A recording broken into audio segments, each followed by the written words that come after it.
હું અરુણાબેન કૌશલિયા તમારું સ્વાગત કરું છું અમારી ગુજરાતી રેસીપીમાં. આજે આપણે બનાવીશું કાઠિયાવાડી વાલોળનું શાક. આપણે આ 250 ગ્રામ વાલોળ લીધી છે, સાફ કરેલી, અને આપણે એને વીણી નાખશું બરાબર. ફોલીને એને નાના નાના ટુકડા કરી નાખીશું.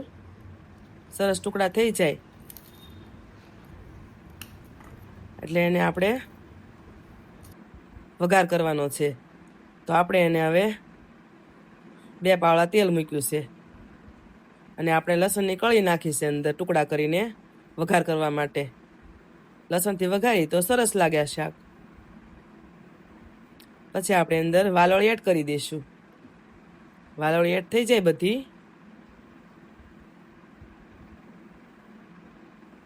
તો આપણે 1 ટીસ્પૂન મીઠું નાખીશું, 1 ટીસ્પૂન હળદર નાખીશું.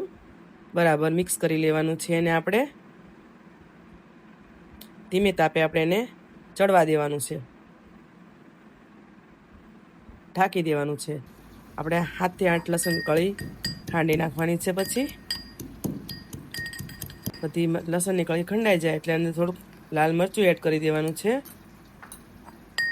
આપણે લસણિયું મરચું તૈયાર છે.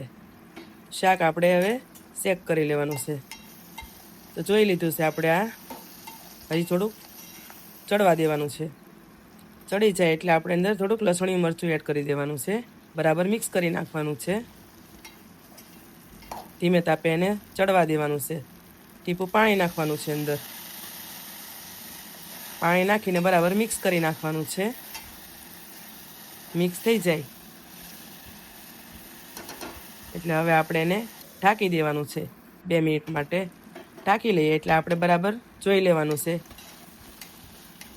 ગેસ ફાસ્ટ કરીને એને સસલાઈ દેવાનું છે. સસલી જાય એટલે આપણે ગેસ બંધ કરીને શાક આપણે ઉતારી દઈશું. તો આપણે એને સર્વ કરીશું. આ શાક ખાવામાં ખૂબ જ ટેસ્ટી લાગે છે, કાઠિયાવાડી વાલોળનું શાક. તમે આને બાજરાના રોટલા સાથે ખાઈ શકો છો. તો તમને આ શાક ગમે તો લાઈક કરો, શેર કરો અને સબસ્ક્રાઈબ જરૂરથી કરજો.